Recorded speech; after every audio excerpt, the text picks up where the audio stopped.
NASCA TV, another edition in our podcast series. And today we're talking with Commissioner Michelle Gilman from the state of Connecticut. And our topic today is around digitization of state government operations, something that each of our state chief administrators is working on and dealing with in each of your individual states. And we're excited to highlight the work in Connecticut and the work that is happening there. Commissioner, welcome. And we appreciate you being with us today. Well, thank you so much for the invitation. A pleasure to be a part of this presentation today. Thank you. Yeah, absolutely. So let's just dig right in. You were appointed by Governor Lamont back in February of 22. So not quite a full year into your role as state chief administrator, but you've got deep service in state government, previously serving as the deputy chief operating officer, as well as the chief procurement officer there in the state. So tell us a little bit about your journey in state government and maybe what it was like taking on this leadership role during maybe the tail end of a global health pandemic. Sure. Thank you so much for the question. And again, for this opportunity. I very much look forward to meeting my colleagues with NASCA and beyond throughout my term and appreciate again this opportunity today. So with respect to my journey, like many of my colleagues, I've really had the opportunity to work both in state and federal government throughout my career, primarily in state government the last 16 years or so. I worked for the Secretary of the State at the time, who's now our Lieutenant Governor, Susan Beisowitz, and then from there moved to work for our State Comptroller, Kevin Lembo, where I really assisted with operations with many of our healthcare and retirement functions, as well as some of our technology initiatives in state government. So an exciting opportunity to have worked for the Comptroller's office. And then come March of 2020, the pandemic hit all of us. And at that time, the governor and our chief operating officer asked me to join the governor's team in the role of deputy chief operating officer. I was pleased to do so. I had been with the Comptroller's office for about 10 years, and I was able to take many of the skills that I learned in state government, particularly at OSC, and use those during the course of the pandemic when we had to move quickly to set up testing sites, vaccination sites, and really work with our partners across the state to really respond to the crisis. Of course, we've made great strides since then, but being able to have an opportunity to work for the governor and with him to execute a plan regarding the response really was the opportunity of a lifetime. And then it led to the current position I'm in now as of February. So a pleasure to be in this new role, but I do feel that the roles I've had in state government and obviously with the federal government before that really helped to equip me for the job ahead. Well, we certainly welcome you to NASCA, and I know all of your colleagues around the country are excited to dig into the work that you all are doing there, specifically around transforming your digital government operations. So let's talk a little bit about bets and bits. So last year, you all really dug in there in the state around your technology modernization and again, established two programs, Bets and Bits, which really bring your citizens and your businesses together to work more effectively and efficiently. Tell us a little bit about how that started and some of the success that you've seen there in the state of Connecticut. Sure. Thank you again. So the governor, one of his main priorities in coming in for his first term and now since the election is really to continue to break down barriers and silos that have been historic within our state government structure. And again, I'm sure it's common to many of our state governments across the country. So really elevating and escalating the role of technology through that process has been critical to breaking those silos down and getting our agencies to talk to each other through technology and to use the best practices within our agencies around technology from agency to agency, really with the goal of supporting our state residents and making their experience with government a strong one and a more efficient one. So through the process of bringing our various technology functions together under the BEST or now BITS roof, so to speak, which is part of our agency, has really been to not only provide additional training support to our IT professionals across the state, but also to build some resiliency among our technology systems and our information systems as well. It's really been an incredible journey for our agencies that are participating, which is most of our executive agencies at this point. And we're looking to bring on additional agencies over the course of the next few months and the next year. It's really helped us to build a more efficient and responsive government, again, with the goal of at the end of the process, making it a more efficient and better outcome experience for our end users, which are really our residents and our partner agencies, nonprofits, schools, and other agencies, across the state. So excellent outcomes. It's clearly had its challenges, but from a strategic standpoint and then from an outcome standpoint, it's been very successful. And I give the governor a lot of credit, in addition to our CIO, for really making this a reality. Well, and you have made that a reality and have worked very hard there in the state. And as a matter of fact, you were applauded for that work, specifically through the Tyler Public Sector Excellence Award. Congratulations on that. And really, you all were held up as an exemplary state, looking at how you're improving your best practices around efficiency, your citizen satisfaction, and the return on investment. So tell us a little bit about maybe what brought this honor to the table, and then how some of your state agencies across the enterprise really are collaborating to see some of the results that you've been praised for. Certainly. So through our BITS team, which their motto in part is be one team and own the outcome, which I just love, and I think it resonates throughout our entire state government. We were thrilled to be recognized, by Tyler for this, unique award recognizing the team's success. Through this award, we were able to use Tyler's e-licensing system that really started at a very small pilot focus, just utilizing 4 to 7 state agencies at the time, and has now grown to more than 41 divisions and boards across our state using this great functionality. So it allows for end users, and again, many of our agencies and other partners to engage in this tool to license various processes, over 815 credentials, whether it's receiving a certain license or registering and re-registering for that same credential. The layers of different regulations that require different licenses and other credentials are vast, certainly for our state, like many others. And this simply allowed for a very efficient, modernized process for our end users and our clients across state government. So we were proud to be able to roll this out, again, initially to a very small audience, and then really see broad success across our state agency platform. So really exciting that we've had such buy-in, and it's really made such a difference when we're looking at renewals and payments and many other transactions with regards to licenses and other functions in state government. Really proud of that work, and congratulate our team again on that victory. Well, congratulations across the enterprise to go to 41 divisions and departments that are utilizing that. And again, the high number of different components that are able to be utilized because of that. So again, congratulations to the entire team. So another major area that we want to touch on today is your one-stop shop, your one-stop portal that you've got there in the state of Connecticut. And you've really looked to modernize your service opportunities for your citizens with the development of the business.ct.gov. Mm-hmm. And again, really looking how you can utilize that platform to start or continue a business there in the state. So tell us a little bit about business.ct.gov, how it fits into your vision of an all digital government. Certainly.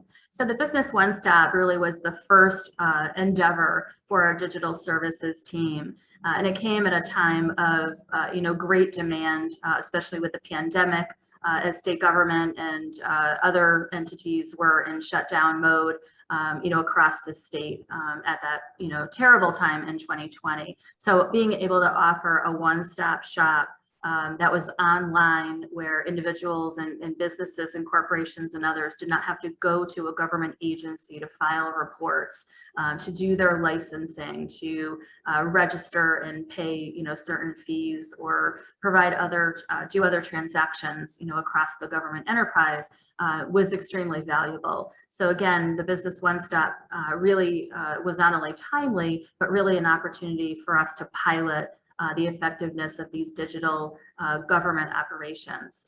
So with the success of Business One Stop, just in the few years that it's been in operation now, we've seen our filing rate just for annual reports.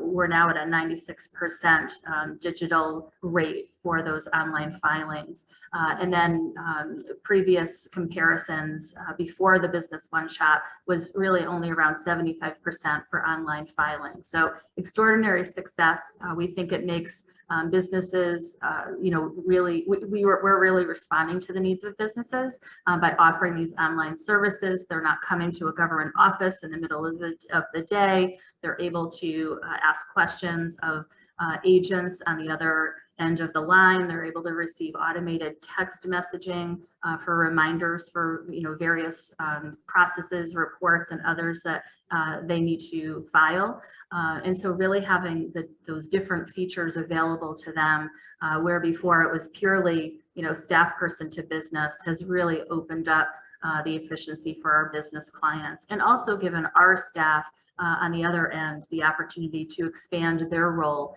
in state government with their own functions. So we're really excited about what this feature has done. And again, it's really been the launch of additional digital features in our state government. Yeah, 96% is something that you should be very proud of, and definitely an impressive piece of data there. Thank so you. You've talked a little bit about the digital services in the state of Connecticut. Talk to us a little bit more about what's on the horizon. What are you all thinking about as far as more enhancements around digitization, as well as sustainability? So we know it's one thing to put the platforms in place, but it's another thing as we're thinking about future sustainability. So talk a little bit about that. Sure. So we were proud this past fall to launch a new website for our Department of Motor Vehicles. There's always the jokes about standing in line at the DMV, and with a new website, some digital platforms around licenses, registrations, renewals, and other transactions. The new website allowed us to enhance the functionality of those processes.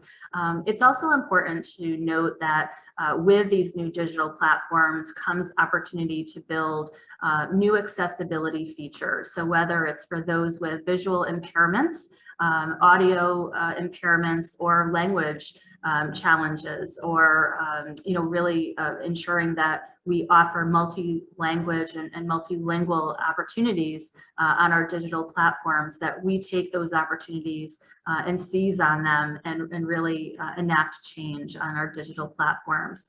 So the new DMV platform and website has allowed us to do that. Certainly more to do with respect to accessibility issues across state government. But given the usage of our DMV platform, this has been an excellent launch pad again to building in more accessibility features for our residents and users. We're really excited as well in the future to launch some additional chatbot functionality, which again, we think creates more access to digital government, open and available, at various hours of the day, rather than your typical, 8:30 to 4:30 timeframe for state government. So we're rolling that out over the coming months.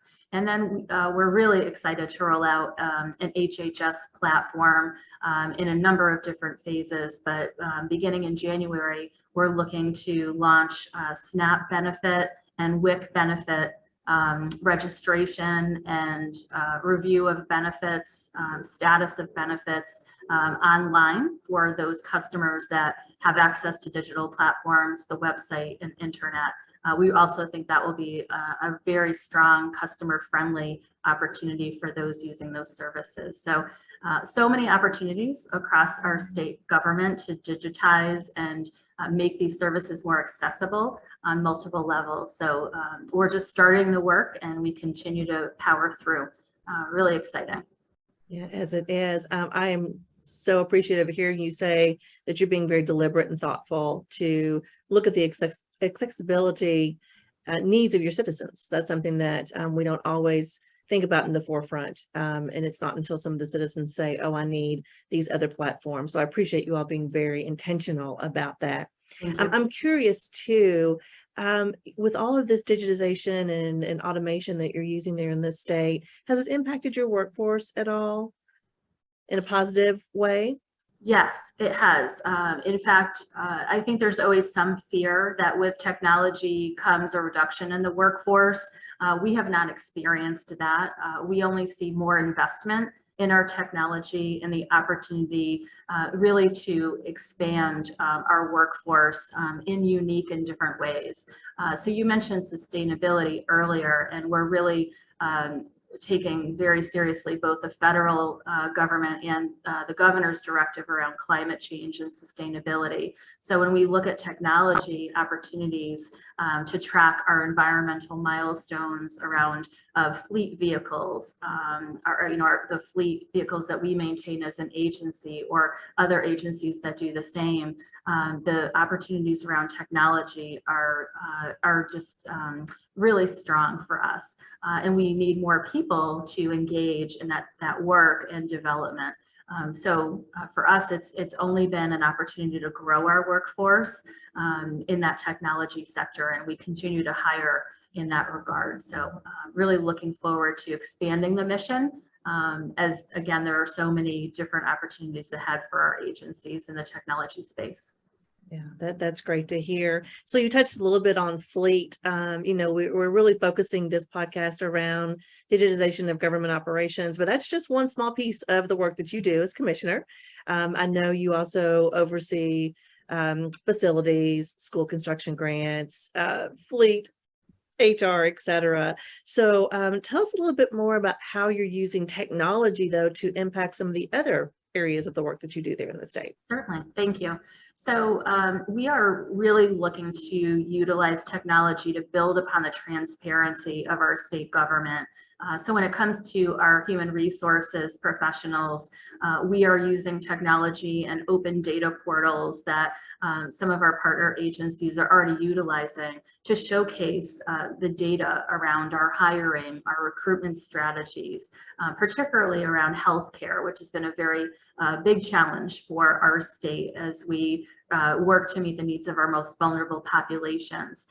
And so we are very focused on building some additional tools that will be open and accessible for our lawmakers and other stakeholders to see the trends in our state workforce and where we have challenges in recruitment or where we have successes in our workforce in terms of retention and other needs. So that's exciting on the HR front. And then we continue to monitor other trends in terms of how we're recruiting. Is it through a social media platform? What are best practices? Is it through broadcast television? Is it through LinkedIn or Indeed? So all of those different features with the ability to track where our applicants come from and where they're seeing our various postings are all built on technology platforms. So taking that all in and being able to analyze best practices and where our ROI is and best served is very valuable to us. And then when it comes to grants, as we receive funds, from the federal government, whether it's around IJA funding, previously ARPA funding and other sources from our state government, really utilizing different tracking software. We're ready to launch an e-builder tool so that we can really track better our investments and track our construction projects in a more timely and efficient way. Really brings additional opportunity for our agency and for our stakeholders. It keeps us accountable, but it also really helps us to build in some different milestones that perhaps we've used before. So excited about that ahead. Yeah, a lot going on there in the state. Mm-hmm. So we've learned a lot about what's happening there in the state of Connecticut. Let's maybe shift our last question around key takeaways. As you're thinking about the work that you've been doing there in the state, and maybe also thinking about your colleagues around the country who are beginning to embark on some of these or are at midpoint around some of the same technological initiatives, what's a key takeaway or two you'd like to share with your colleagues? Certainly. I think, what I'm most excited about is the expertise of the employees within my agency and our partner agencies around technology, and certainly other functions as well. But focusing on technology for today, there's just tremendous expertise and ideas among our team. And utilizing that expertise and capturing the ideas within that team, thinking bigger, thinking bolder, and always approaching the work that we have more to do is the way I like to approach my day-to-day work with the team. Again, speaking to the best and now BITS team motto, be one team, I think is really important. So our agency really helps to support the other executive agencies within state government. And I think thinking externally about us being one team together under the governor really helps us to break down those barriers and modernize our services collectively, and not as one agency over another. So I would just, continue to ask my colleagues to think bold, think big.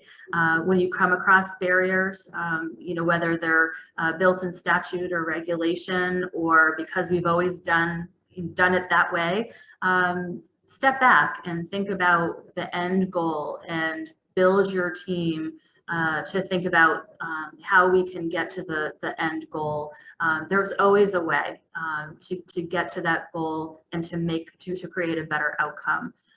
So I think it's that collaboration, it's that partnership, not just within your own agency, but across state government, and keeping those conversations going, keeping those partnerships, in place is really valuable when you look at the full program of state government services that we have to offer. Yeah, that's fantastic. Be bold, be big, be one team, I think is the way you phrased it. It's a perfect way for us to wrap up today's podcast. Thank you so much, Commissioner, for being with us here today and really talking about what's happening in the state of Connecticut around your digitization of government operations. I know many of your colleagues around the country would love to connect with you, reach out to you, and share and learn more about what's happening there in the state. Thank you so much for joining us today for NASCA TV, and this will wrap up today's podcast. Thank you again, Commissioner. Look forward to seeing you again. Thanks. Thanks so much.